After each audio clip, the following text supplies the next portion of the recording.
for the first time, India's politicians and political parties will have to ensure their social media accounts comply with official guidelines on acceptable behavior.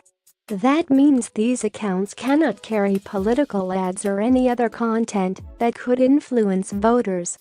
Critics say this is hard to enforce.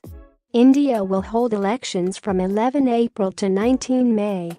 The guidelines were effective from Sunday, when the dates were announced. Only the official handles of political parties and politicians will be affected, said technology expert Prasanto K. Roy. But the thing with social media is that there are so many layers of plausible deniability. There are thousands and thousands of accounts that are not officially connected with political parties, but help carry their messages. All of this stuff will happen through them, he told the BBC. The use of social media to spread misinformation and fake news has been a huge concern in India. Doctored videos and information have been blamed for a spate of mob lynchings and even riots in India. Political parties have frequently accused each other of intentionally spreading fake news intended to cause social unrest and given them political points.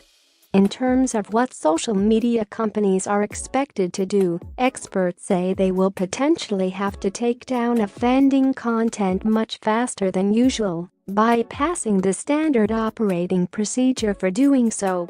Election Commissioner Sunil Arora said on Sunday that representatives from his office would be flagging content that violated guidelines known as the Model Code of Conduct, and that technology companies he named Google, Facebook, WhatsApp, and Twitter would be expected to take it down. He added that these companies had also given written undertakings to monitor and take action against offending posts. In cases where someone from the Election Commission is actually flagging content to them, the process will be straightforward. The problem arises when companies are expected to take these decisions themselves, Mr. Roy said, adding that they would then be opened up to allegations of bias.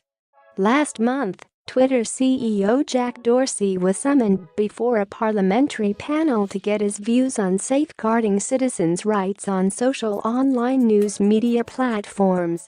Pro-government TV networks reported that the MPs had actually summoned Twitter officials over allegations of bias against right-wing accounts. Mr. Dorsey did not appear before the panel, but Colin Crewell, who leads public policy, governance and corporate philanthropy efforts at the network, did.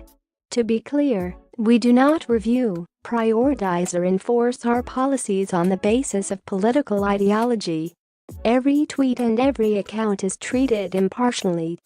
We apply our policies fairly and judiciously for all, he told the BBC at the time. WhatsApp, which has 200 million users in India, recently released a white paper in which it spelled out several measures it was taking to reduce what it called the abuse of the platform by politicians and political parties.